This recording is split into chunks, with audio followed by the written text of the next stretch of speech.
be real. Keep it 100. Caitlin Clark has been on the receiving end of this sort of stuff way too much. For a long time, Caitlin Clark fans have been asking the same question. How much worse does it have to get before the officials finally step in? Every game seems to bring another hard foul that goes uncalled, while Clark gets whistled for the smallest things, whether it's standing in the wrong spot, clapping after a play, or somehow being called for a foul after another player makes contact with her first. People kept wondering where the limit was. Now, they feel like they finally have their answer. I called it, that she would be targeted. What Alyssa Thomas did to Caitlin Clark has sparked outrage far beyond Indiana Fever fans. Analysts, media personalities, former players, and even Clark's own coach openly criticized what happened. Yes, the league eventually responded, and we'll get to that, but many believe the damage was already done. In today's world, one image can shape public opinion forever, and this incident is exactly that kind of moment. Before we go further, let's go back to June 22nd. Heading into the Mercury game, Clark was playing some of the best basketball of her season. She had put together several straight games with at least 20 points and 5 assists, ranked among the league leaders in both scoring and assists, and had entered the MVP conversation again. All of that came despite ongoing complaints from fans about inconsistent officiating that had followed her since entering the WNBA. Unfortunately, during this game, many felt the refereeing reached another level. 3. During the game, Caitlin got into a brief exchange with Dewana Bonner, which led to the now well-known moment involving Sophie Cunningham. But that wasn't the only issue. Shortly afterward, Clark was hit with a technical foul. At first, many people assumed there had to be a bigger reason behind it. As it turned out, the technical was given simply because she clapped after the play. Position, but I mean, really hard to issue a technical foul. You hear the crowd react, and Clark is perplexed and shocked as to why she was assisted technical. What frustrated fans even more was what happened afterward. The league chose not to remove Clark's technical foul, even though a similar technical involving Paige Buchers had previously been overturned. That decision only added more criticism. Unfortunately for Clark, things were about to get even worse. Up the tech tonight, 5th of the season. Yeah, it's ridiculous. I got a technical for clapping. So, like, if we should all just go on the calendar now and pick a game that I'm going to be suspended for if I'm going to get technicals for clapping. I asked Gerda. Gerda said that I got a technical for clapping. So, if any technical should be taken away, it should be that one. If it's truly for clapping, that's what they said they gave it to me for was for clapping. So it's just ridiculous. I don't understand it at all.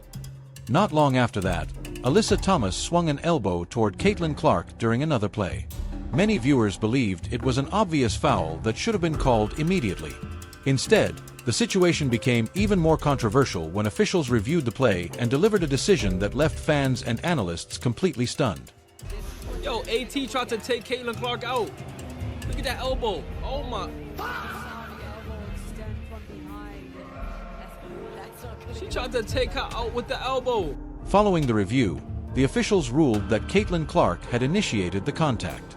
So within the same stretch of the game, she received a technical foul for clapping and was also charged with a personal foul after taking an elbow. Fans were already questioning the officiating, but they still wondered how much worse it could get. Unfortunately, just 2 days later, they got their answer. Clark was once again putting together another outstanding performance and was on pace for around 20 points and 10 assists before another incident completely changed the conversation. The illegal contact is initiated by Caitlin Clark. She comes across the arm, into the body and hips of Thomas. During a loose ball play, Alyssa Thomas drove her fist down onto Caitlin Clark's neck. Another replay angle appeared to show Thomas's knee making contact with Clark's groin as well. Once again, no foul was called. Later in the game, Clark quietly exited with a back injury and never returned. Many fans connected that injury to the physical plays that had gone unpunished, including another dangerous closeout. Suddenly, the discussion wasn't just about missed calls anymore. It was about player safety, and outrage spread across the basketball world.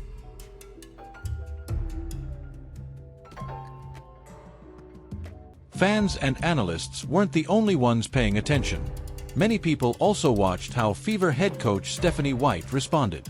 During the game, some viewers were disappointed because they didn't see much reaction from the sideline. After the final buzzer, however, White addressed the situation directly. For many Clark supporters, it was the strongest public defense they had heard from her all season, and they felt she finally said what needed to be said. Whether it's from Kennedy Carter at the very beginning, or Marina Mabrey last year, or Alyssa Thomas today, way too often she's been on the receiving end of this stuff, and she's getting called for fouls for having her arms straight up in the air and getting technicals for clapping. And then there was the closeouts, reckless closeouts, whatever you want to call them. And I posted earlier today, she's gonna get hurt. If this keeps up, she got her back issue. How many times is Caitlin Clark going to get cheap shotted by the same 3 or 4 players over and over and over and over again before the refs do anything about it? White described the missed calls as unacceptable and completely out of line. More importantly, she openly defended Caitlin Clark and criticized the officiating instead of avoiding the subject. For many fans, that was an important change. Whether people agreed with everything she said or not, they appreciated seeing the coach publicly stand behind her star player during such a controversial moment. Number one, you gotta call it. It's absolutely egregious and utterly disrespectful. Some fans believe White could have gone even further by recognizing Clark's enormous impact on the league and everything she has done for the WNBA's popularity. Still, many felt her comments were a step in the right direction. The league eventually suspended Alyssa Thomas for 1 game, but plenty of Clark supporters felt the punishment was far too light. In their view, it looked like the league acted only because the incident was impossible to ignore. The bigger issue remains the same. Many believe years of inconsistent officiating have created this situation. The image of Alyssa Thomas's fist on Caitlin Clark's neck has now become a symbol for many fans of how they believe the league has failed to protect its biggest star. Until the WNBA makes major changes to officiating and player protection, that moment will continue to be brought up whenever another controversial call involves Caitlin Clark. We have a generational talent and a WNBA superstar who had 2 cheap shots right there that weren't called. And I just say again, absolutely unacceptable. For years, Caitlin Clark fans have asked the same question. How much more physical does the game have to become before the officials finally step in? Time after time, they watched Clark absorb hard contact without a whistle, while she was called for things that seemed far less serious. She received technicals for clapping, fouls on plays where she appeared to be the one getting hit, and questionable calls that left fans frustrated. Many wondered where the line was. After what happened this week, they believe they finally know the answer. The incident involving Alyssa Thomas and Caitlin Clark has exploded across the basketball world. This time, it isn't just fans expressing frustration. Analysts, media members, former players, and even Clark's own coach openly criticized what happened. Although the WNBA eventually responded, many believe the damage had already been done. In today's sports world, one moment can shape public opinion for a long time, and many feel this has become that moment for the league. Before we break down the fallout, let's go back to June 22nd. Entering the matchup against the Mercury, Clark was playing some of the best basketball of her career.